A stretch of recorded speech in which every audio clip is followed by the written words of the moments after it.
Hello today from Prague, from the Agricultural University of Prague, where today I attended a PhD defense of Mr. Naji Sulaiman, who is with me, and maybe say what you did, what kind of research you did. Yeah, hello, thank you very much for the interview. I did like a research about the importance of wild plants for people during the conflict in Syria.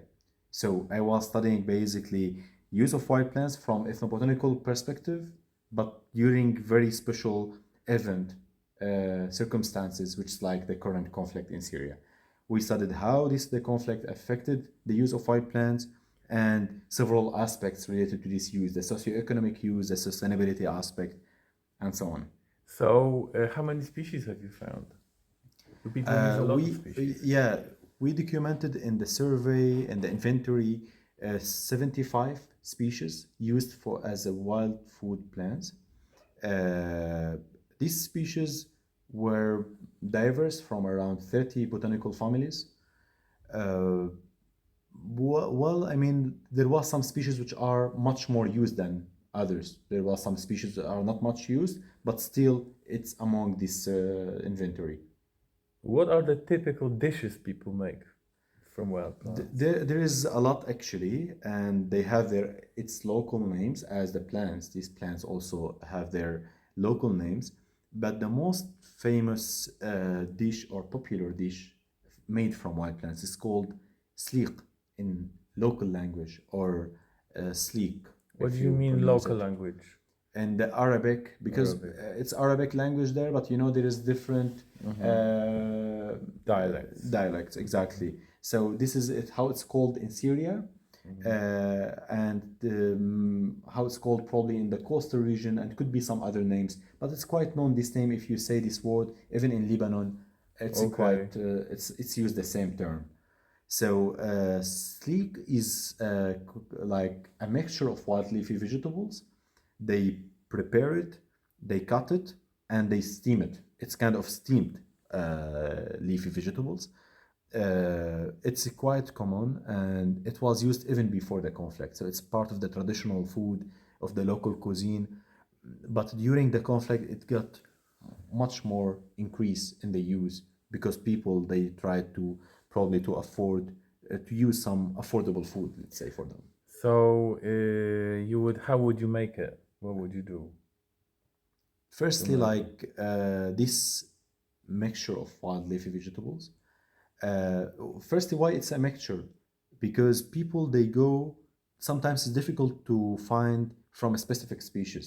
So this is several species, whatever they can find edible from these wild plants, they collect it, they wash it very well, and then they cut it and they cook it in steamed. But firstly, before steaming it, they fry onion in olive oil, and olive oil is, as you know, like olive trees is dominant tree Yeah, in this the is region. something So which struck me because when I studied the Mediterranean mixtures in other countries, people wouldn't fry the onion. So this is, I think, very distinct, and maybe to this part of the Mediterranean that people use it. yeah, they fry onion. You know, it gives some this amazing smell of when it's fried in the onion. So it gives some kind of aromatic of taste.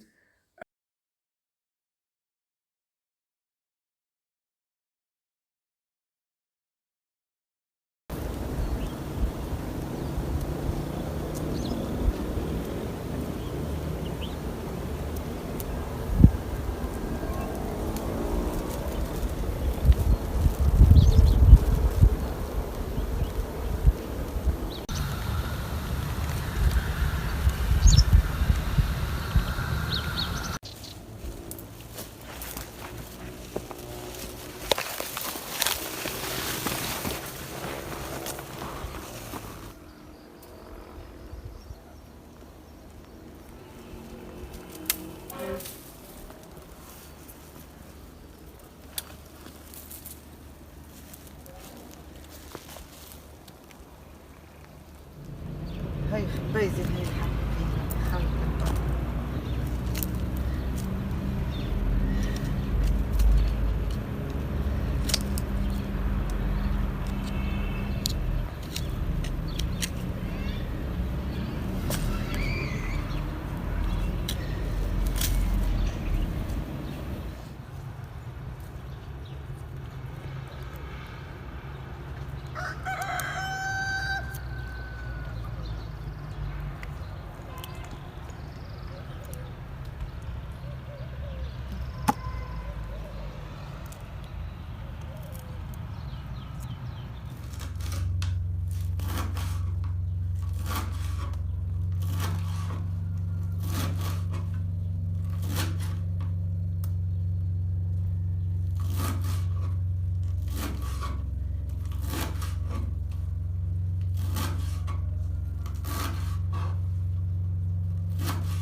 لا استوى لا بدأ تحط.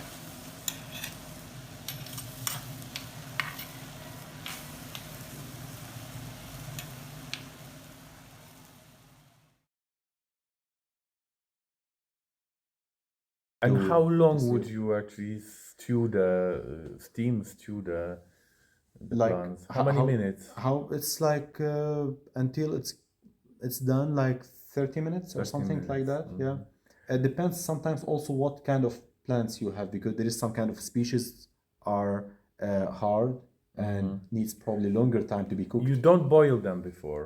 No. You just chuck them in the onion. Exactly. You don't Okay. boil them, but there is some species which are prepared in different way. For example, there is one species which also exists here in Europe, Cichorium intybus. It's well known wild plant. Wild chicory. Exactly, wild chicory. So this plant is used in Sleeq as a mixture, and it could be used alone, like boiled and boiled for some time. Then it's thrown this water, and then they add crushed garlic and just a squeeze of lemon And on it. olive oil. And olive oil for sure. Of Yeah, course. over So it. you would cook it for how long, the chicory? This is like boiled for after it started to get boiled, probably 15 minutes, 20 And minutes. what's the name of the dish? Shabshule. Shapshula. Yeah, it's a musical. Shapshula. Yeah, it has some. Yeah. And what plants would go into this mix, this Sleeq mix? Like Sleeq, most commonly. Many actually. Many. Eryngium creticum. This is used also as a salad, prepared as a salad. The leaves. The leaves of it. It's usually most of this, what I'm telling you, Sleeq, it's prepared, collected the young aerial part of Yeah. So it's basically in the beginning of spring, let's say from January, where it starts there after rain and so on, until let's say late April, this is consumed. So Long period. yeah. So this is like Eryngium creticum, Malva sylvestris could be used there, chicory, wild chicory, as you mentioned, many actually from this, like Allium species, also the wild one. The Allium ampeloprasum. Yeah, Exactly. The leek, wild leek. Wild leek, exactly. So all of these, they could be mixed somehow, cut, and then steamed. And do you put lemon juice in this dish? This up on preference, but it's not in the recipe. No, some no, people they, some yeah, people. Yeah, some people. Some but it people. has some kind of bitterness, this Sleeq. And how do you eat it? With what? It's eaten by flatbread. It's called Okay. locally there Arabic bread. And what part of the day? Usually lunch. For lunch. The main meal in that region generally is the lunch.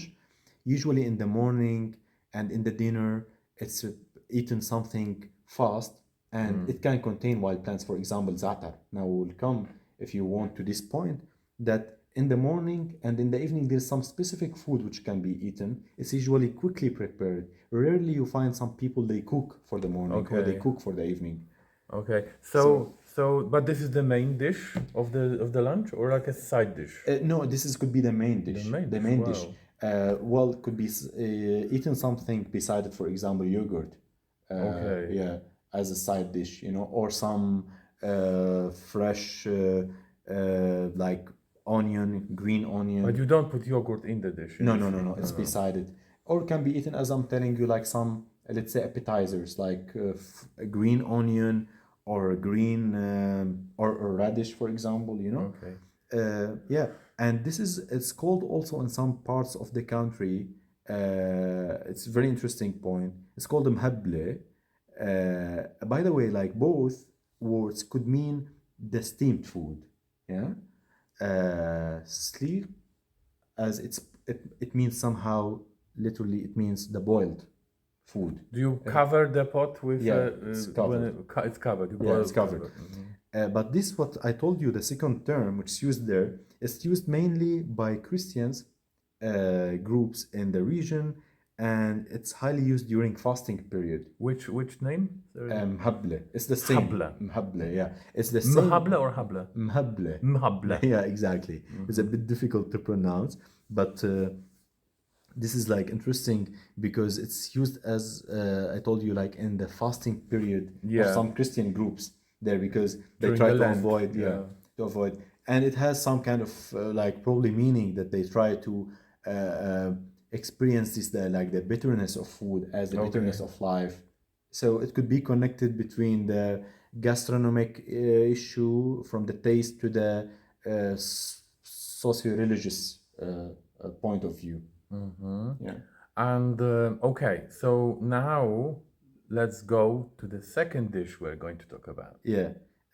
We can mention actually Zaatar, which I mentioned. Yes, we can actually mention Zaatar, start from Zaatar, Yeah. because it's a mix which is very common in Oriental shops in all over, for example, Britain and other Western European countries, and also where I live in Poland, you can buy Zaatar sometimes. Yeah. So what is Zaatar? Zaatar is a very interesting cultural dish, I would say, in the region. And even there is somehow some cultural conflict even over this, because as some other food in the region, I'm talking here especially in the conflict known that in that region between Arab-Israeli conflict. So there's some claims about some foods to who it belongs. Zaatar is much rooted in the culture in the region of Syria, Lebanon, Palestine as well. So it's kind of Origanum, syriacum. This the oregano. So local Syrian oregano, yeah. Exactly. Dried or fresh? It's collected, dried, Dried. and then grinded, and then it's mixed with Rhus coriaria. It's like Sumach. Rhus coriaria, Sumach. Yeah. Exactly, and with sesame. Salt? Salt, a bit of salt. This depends on, some people they have heart pressure or something. So it's can be this the main three things, and then after that it's roasted somehow.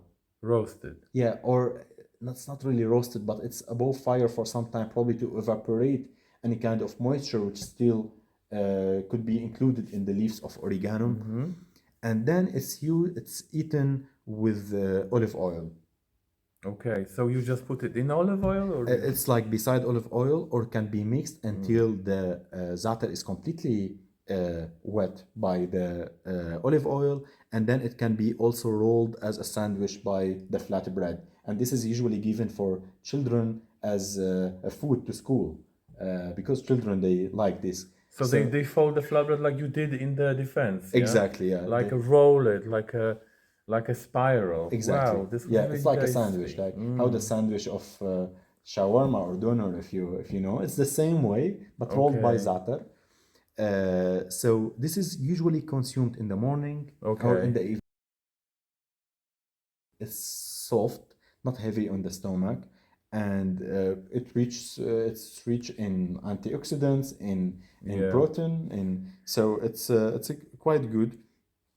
And also olive oil itself as a good source of fat. So it's a healthy food. Would you put zaatar in the soup?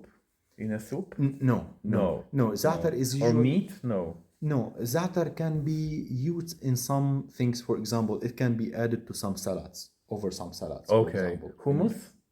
No. No. No. Okay, I didn't So know. so it's just eaten alone, usually with tea, Okay. because it makes it easier and more tasty, basically. So zaatar, it has some kind of sourness because of sumac for sure. Not only sourness, to be more specific, it's like this sourness with astringent taste. Like it makes like, but it's still like very tasty. So sumac, zaatar is much used. And by the way, since we mentioned sumac, is also used in variety of foods. I mean, sumac itself is not eaten, but it's a main component of zaatar. It's used much in cooking one food called loof soup. This Arum This is matzulata. our number 3 we're going to talk about. Okay, we can talk about this. Yeah. So it's much used in this, and also it can be sumac. It can be also spread over like boiled potato. This another Okay. like it Just goes, dried sumac? it's dried grinded. It's Okay. dried, You like spread blended over dried sumac. Yeah. potatoes, and Yeah. what, you put olive oil on the potatoes? or- Yeah, on potato. Wow. This is like, it's also over some salads. Okay. It's also used. So sumac is used much. I think. Excuse me, would you mash the potatoes or just hold them? Yeah, it is mashed. Mashed, So it's somehow it goes all as one. So this is like very interesting, and I believe that sumac. We can talk probably about loof, and then I could tell you maybe Okay. some point about sumac and loof and overall this topic. Okay. Number 3. For me, the most interesting, loof. Loof. I will just make an introduction. It's in English called Lords and Ladies, Yeah. and the Latin name is Arum. Then in this region is Arum maculatum, it's the Arum same maculatum. species as in the west of Europe, supposedly. And this is generally considered toxic, harmful in England, in Croatia. When we would say that you eat Arum, these people would get horrified. And because of the big content of calcium oxalates, Exactly. which can harm when you eat it unprepared, which I did, of course. You think you're gonna die because it's so hurts so much, like eating broken glass. Exactly. But people in Syria are not scared of it, and I would like you to tell us how to prepare Lords and Ladies the Syrian way. Yeah, this is very interesting actually, is food. And this is part also of the food culture in the region. And we can talk a lot about this point. But firstly, like loof, as you mentioned, this Arum maculatum, it has a high like toxic amount of calcium oxalate. And even people, when they cut it by their hands, even it got their hands somehow teased.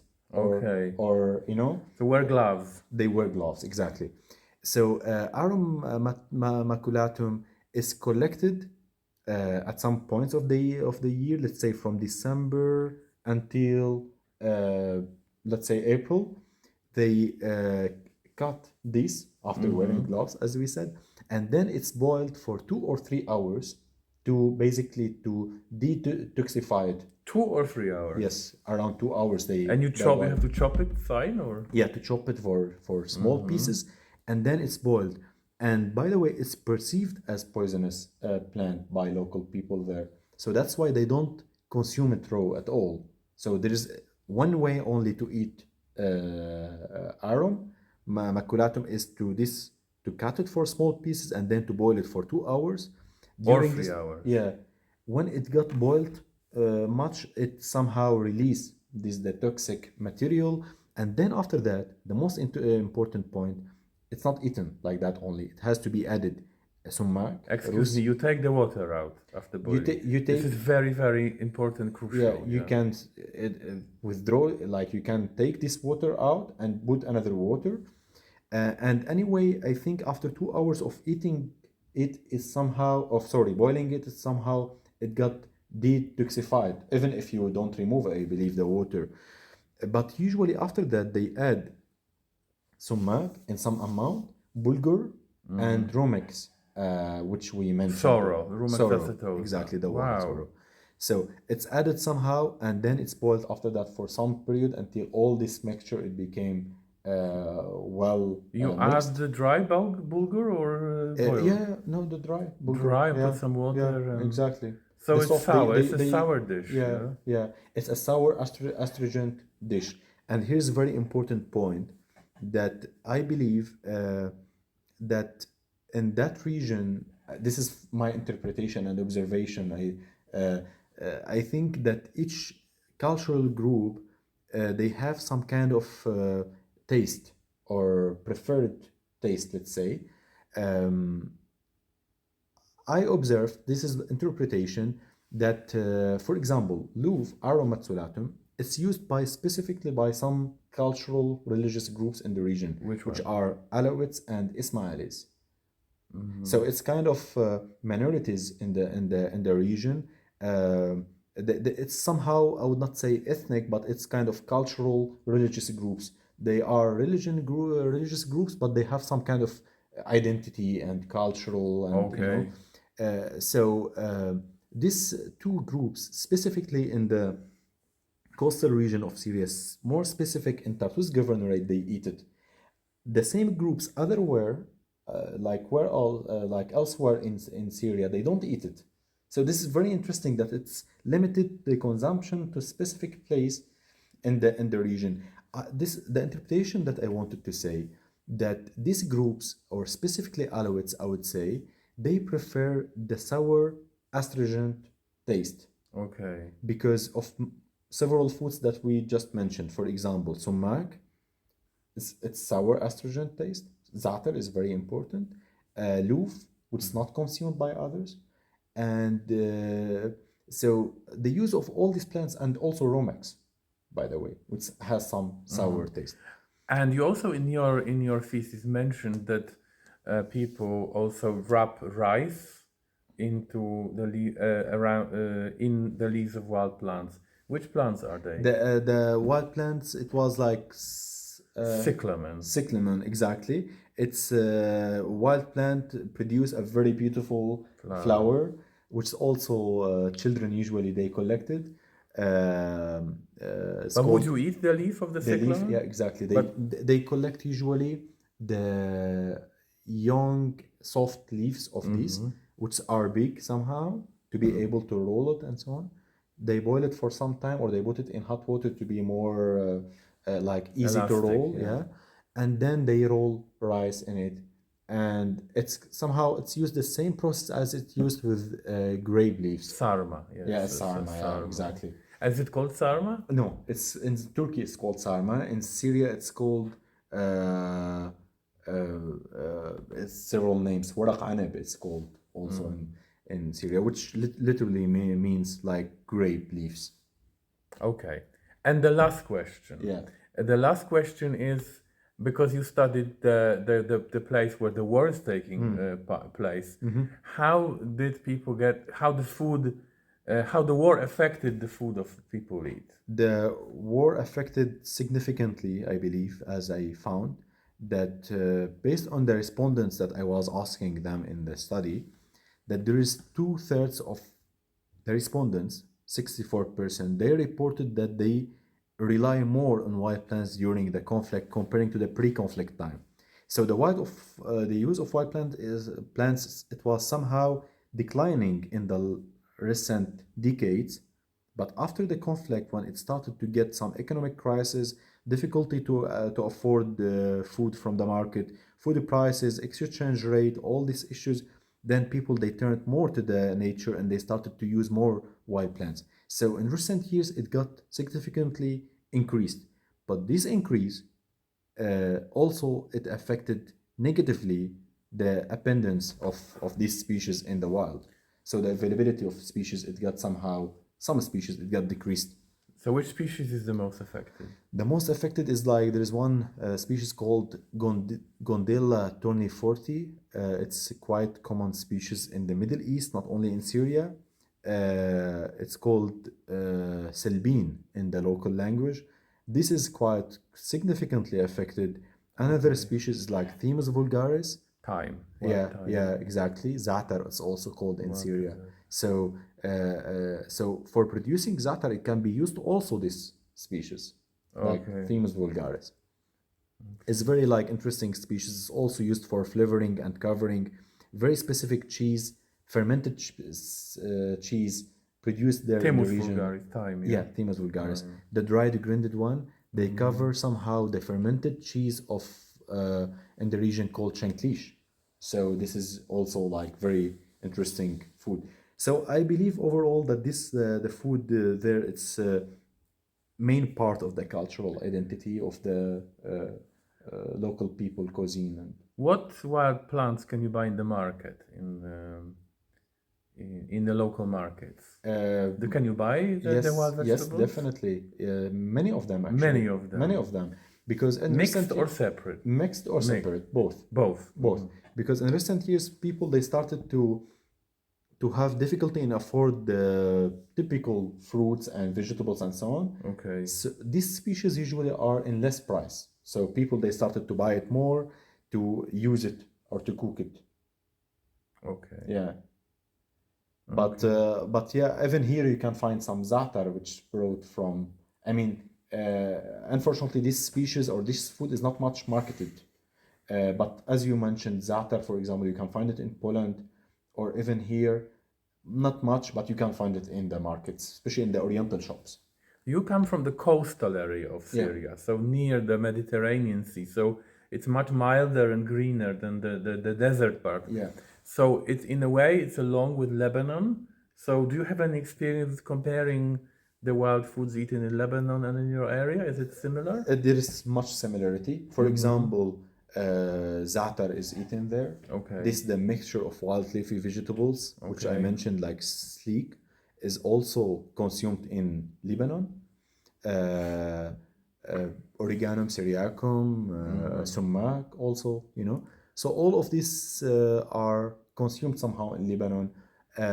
And in recent years, I noticed in Lebanon that there is some kind of trendy to be this food, as it's some kind of organic and clean Yeah. food, you know. I know that this was the point of your research, but do people eat wild mushrooms? Wild mushrooms, yeah. Yeah? Yes, yeah, definitely. There is some tendency in the recent years also to collect more mushrooms, even it was not much in the, let's say, in the tradition. Like here know in the the notice in names? Czech Republic, it's a main tradition to collect Okay. mushroom from the wild. But in the region there, it was not much common. But in recent years, I noticed that there is some kind of increase in the attention to wild mushrooms, and some of the mushrooms are quite expensive, especially this which grows in the desert. Truffles? Yeah, exactly. Kama, Okay. it's called in the local language. Did people eat them before? Always they were collecting it to sell it, and even this it's Not now to eat themselves. they eat it themselves. But since it's Oh. expensive, poor people usually they collect it to sell it. And I noticed that in recent years actually, there is it's a source of danger for people because they go to collect it in some areas which nowadays is not safe, and Yeah. which could contain some mines. And you know this, they have Terrible. You to dig, yeah. yeah. So there's many people died. Are there cases Yeah. that people actually, like in the media, that they talk that someone went collecting truffles and they died?